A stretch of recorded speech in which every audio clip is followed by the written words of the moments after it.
लग्नानंतर होईलच प्रेम या मालिकेच्या आजच्या म्हणजे 18 ऑक्टोबरच्या प्रोमोमध्ये आपण पाहणार आहोत की सगळं काही आता एकदम तापलेलं आहे. काल आपण पाहिलं होते की भास्करने जीवाला बूट साफ करायला लावलं होतं आणि तोही फक्त अपमानित करण्यासाठी. पण आजचा प्रोमो तर सगळ्यांच्या डोळ्यात पाणी आणणार आहे आणि संताप उकळणार आहे.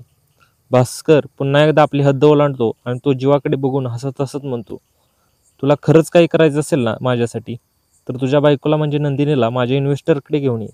हे ऐकता जीवाच्या अंगातून जणू वीजच जाते.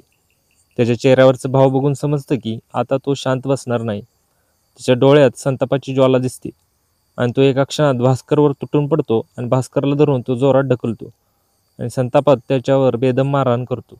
भास्कर जमिनीवर पडतो आणि जीवा त्याच्याकडे पाहत म्हणतो, आता माझ्या बायकोचं नावसुद्धा तोंडात घेऊ नकोस. हे दृश्य बघताना प्रेक्षकाच्या अंगावर काटा येतो, कारण जीवाच्या डोळ्यात आता प्रेम नाही फक्त अपमानाचा बदला दिसतोय. दुसरीकडे घरात मालिनी काव्याला बोलावते. ती हळू आवाजात म्हणते, काव्या चल जरा माझ्याबरोबर, माझ्याकडे तुझं काम आहे. आता प्रश्न असा की मालिनीचं नेमकं काय काय आहे.